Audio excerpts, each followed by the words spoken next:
Sangchuana tung Pawl at Kaduna lo song le Masari Isagina Diamond Jubilee Ramthar Pual Chanmari Branch member Puerte in Sunga Lom Thu Soya Kanal Pasu Kristian Mingin Chibai Kabuk Thalai Chawani Hey New Eden Branches Vela Din Chon Ain Anglo Top Maya Kan Bigana Suarin Misom Mavel Ma Kan Dinga Heta Chon Misom Mavel Ma Kan Chiatolo Dewa Kepok Zam de Ulek Lekamani Tekatia Mara Su Rong Bol Katsuatran Tiratranga Voini Tangaminam Puitu Patian Avangin Zanina Hian Mi Tam Tak Maponi Sela Konga Huay Takin Kasaidu Kasaitian Katia Javatan Zanina Hian Kasaidu Saiturin Kan Loading Chuak Ania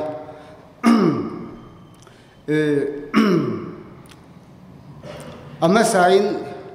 introduction kan ilokanga kehi Pulal Sangluya Gospel Reapers Team camping atrangin kapiang thara chuanin sang khazakwa samkwanin ka hria sipira khian camping an ya chuanin chuta chuanin 12 ka zirla henia sani le som pakhat sang khazakwa samkwa pakhat akhan sinat in thoktu ala khan engponi sela pathian rong bol turin kan kain peta sa pathian hatianga hunan hun chuan sinat lam in engponi se pathian min kan dil ve phat mai teng katia ti chuan ka vadila zona tam tak po min zot lo khan kan ho tu ti khan min lo la a chuanin kachar a khuan min da burguti khuwa ania kalom khop maya khatianga a kei telul pathian in a rong bol tura min an thang ve kha le ka tho an phal ve kha kalom khop maya tiang chuan kan thok chho ve a tin chu mai piarama ama kan Gospel Reapers Team Pulal Sanglu yachunga tak po hian lom thu kan soidua ake malu tur khan min soma atira chun ka peilo khop maya a kem lua pian tharti te hi kangai sang lavani te ka ti ka ridu khanin ma se pathian mi man ani wangin tiang khanin kan lut ve a ke po chumi tang chuanin in chu ken ti hen pathian rong bol thein te kan nei ve kalom mani ti kha ama sai kan sei duwa tuna New Eden kom na khu khosom kom na niya Assam Barak area le kachar ate tin Tripura te kahun tamzok chikamang a Mizoram a hian kumini kumnga kom na tur ania tuna karam na mun hi New Eden ania New Eden na tra karam kalma hian sungatila a ka oma chuan sungatila tang sani la som panga New Eden a kan hotu ten min da a New Eden khu kalam tir chuan kalam tir chuan in som hi le Kristian kha in sari zau an nia sang ni le pariata khanin koushan an lo din to amero chu atil tiak le sang ni le som pani October tha khan October ni som le pani khan an din thar le tiang chuanin sinat atang chuanin ke hi awma saber yani a sinat roi chuan khami ma khan bial roin mai se pakhat an lo da trangkai khop maya ani po ama lo sut en to sana te po ni ome tu tiang chuan kanan thok a ani kha bial an roi sen som thoi tak lo wangin sang ri som panga a chol ta a chuan ke ni khan kanan chun som ve a tu na khuan ni u de na khuan in so za le som panga kan oma ka suk tho tan tir chuanin soitong khan Kristian ke mani ko than bik kha in sari an oma BBC ko than kan ti te 7 day te tin ni ko ma khan UPCN lo lu thar ve boka chu ti so ko than pali lai mai oma kan tho tir ka suk lu tir khan ring lo Hindu kan ting chi hi mi som li chuang zet an lom chu pathianin ling lo taka arong kan bol na te mal an som tiang chuanin khang ring lo mi ring lo an mi hringa mi som li chuang zet mai kha Kristian an lo lu ta kan ko sana an ron lut veka chuan Kristian lo ni to thin in khom mai sak to lo Hindu angom le to itin mayang chu tiang chu eng muzat an lo lut boka kalu tir hian member hi som ni le pathum kan nia chuan kumin nikum kumin February tha khan alu turom ang chi chu an lo lut zo to tiang chuan tuna hianin member zala somru kanam to ani pathian khoina zara le ko than hote KTP member te le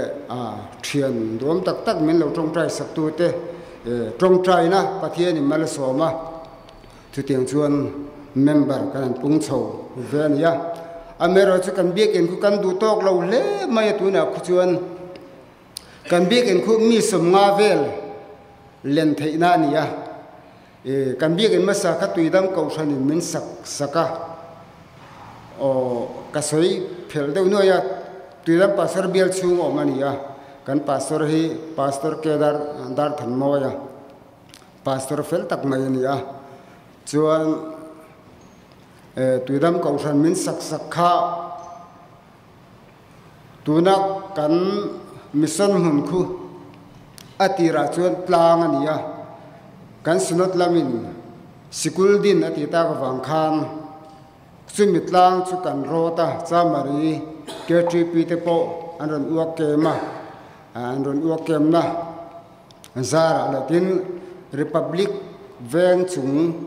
anron uak kem boka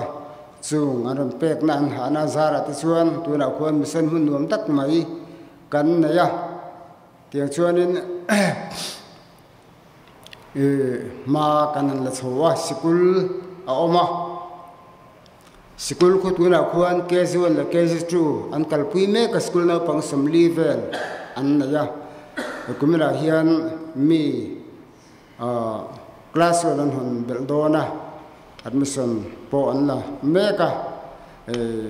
a school building in a zawro zoka chu school lam kha kan soi kai le lok ni sela chuan chumi mun chu chumi mun a biakin chu kan thia ta ka wangin keimani a ko san mi ho khan mi sak ngai lo mi ti boi ngai lo bin keimani ni sabeng kan tia tiang chuan kan han thayang tok kin kan han ti vea tuna khon biakin thawak lo maurap in kan sa adung fit samthum paruk awang fit som le pathum in kan sa ma se kan leng lo khop me tirami samavel hisap kan sak khatuna chuan kan leng to lova mi za sumruk lai kan lo ni ve ta ka wangin bekin sakhu kan mamo khop maya chu bekin sangna tur na hi kan in tuak me ka kumin presbytery in khom pui zo hian presbytery sakmin phal sak chuan bultran kan tumani kan sumna yang angin chutiang chu bekin lama kan tumdan ania chuan tuna kan thona ni wedena khotong Kristian lo anam to lova se dong khan a Hindu am ten lo lu vek ta ka wangin a mero chu kan khobul lo ka khuan ka trol le chimluang Tripura ni to chu ring lo mi an la tam em maya thayang angin ni wedena Hindu nam tak si lo wa chon tin kan zukleng kha ka trol la khuan Kristian ingmozat chu kan nei to thilom tak mai chu soilan be shomrim kan dua mani khat kan Kristian pakhat hianin amau sana tangin soma pakhat pe kaduni aron tiam ron phone kau hei mau ka sata ka mau sana tang soma pakhat pe kadua ina klaudeng chodona atia meron thila chuan alo kala cheng sang hi le zanga kha mau sana tangin pathian rama aron te a ko thanau te pok an lom khop maya tin tuna hian ni wedena khon thok tu mi panga kan oma thopui te an fel hlom khop maya kan pastor le thopui fel tak tak te thazar nuaya tiang hian ke po kan thok ve ania thopui hote in pek na te pathian in mal asoma soi tong khan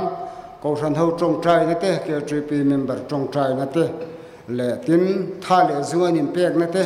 pathian in mal asoma tian ma kan son chobe shat chuan ya tin kan soi du chu Chanmari a hian ke GP member tam tak kan oma itimai teng pathian hian a chan dam na la shalote ne na chanchin tha fil tur hianin Chanmari Branch KTP atangte silat khwer atangte panning chu du chu tam tak anei ti achianga chuwang chuanin tharau bo tam tak chan chuangai chan chuak tur hian sum atangka ma tin wakem te po tangka ya amei ro chi pathian ni na chanchin tha mathai je bung sam ni le pariata min sai ro chu kal ula ati tat maya mani kala amuna chanchin tha vasil shelo ten na chanchin tha vasil hi alo poimo khop maya chuwang chuarin Chanmari golden KTP diamond jubilee hian missionary